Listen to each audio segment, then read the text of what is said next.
Vijayawada camp కార్యాలయంలో Allu Aravind, C Ashwini Dutt, AM Ratnam, S Radhakrishna, Dil Raju, Bhogavalli Prasad, DVV Danayya, NV Prasad, Bunny Vasu, Naveen Yerneni, Nagavamsi, TG Vishwaprasad, Vamsikrishna తదితరులు deputy CM Pawan కళ్యాణ్ను కలిసి సినీ పరిశ్రమ తరపున అభినందనలు తెలిపారు.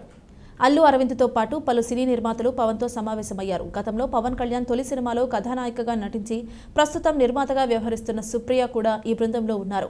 పరిశ్రమ ఎదుర్కొంటున్న సమస్యలు, సినిమా రంగం అభివృద్ధికి ఉన్న అవకాశాలపై నిర్మాతల బృందం పవన్ కళ్యాణ్తో చర్చించింది. రాష్ట్ర సినిమాటోగ్రఫీ శాఖ మంత్రి కందుల దుర్గేష్ కూడా ఈ సమావేశంలో పాల్గొన్నారు. చర్చల అనంతరం నిర్మాత అల్లు అరవింద్ మీడియాతో మాట్లాడుతూ పవన్ కళ్యాణ్కు సినీ పరిశ్రమ తరపున అభినందించాం. సీఎం చంద్రబాబును కలిసేందుకు సమయం ఇప్పించాలని కోరాం. అన్ని అసోసియేషన్లు కలిసి వచ్చి ఆయనను అభినందిస్తామని చెప్పాం. త్వరలో అపాయింట్మెంట్ ఇప్పిస్తామని పవన్ తెలిపారు. సినిమా రంగం సమస్యలపై సీఎంతో చర్చిస్తాం. టికెట్ల ధరల పెంపు అనేది చాలా చిన్న అంశం. సీఎంను కలిసినప్పుడు సమస్యలను రిప్రజెంటేషన్ రూపంలో అందజేస్తాం అని తెలిపారు. ఆ పని మీద వచ్చాం. చాలా మనస్ఫూర్తిగా మాట్లాడి చాలా ఆనందపడ్డాం. త్వరలో మళ్ళీ total representation of the film industry తోటి ఇక్కడికి వచ్చి వారిని అభినందించడానికి మళ్ళీ వస్తాం. Thank you.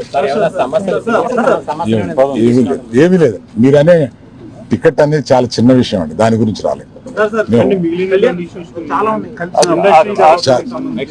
ఇండస్ట్రీలో విషయాలు మాట్లాడుకున్నాం, కానీ రిప్రజెంటేషన్ వస్తుంది కదా, అప్పుడు అన్ని సమగ్రంగా మాట్లాడతాం.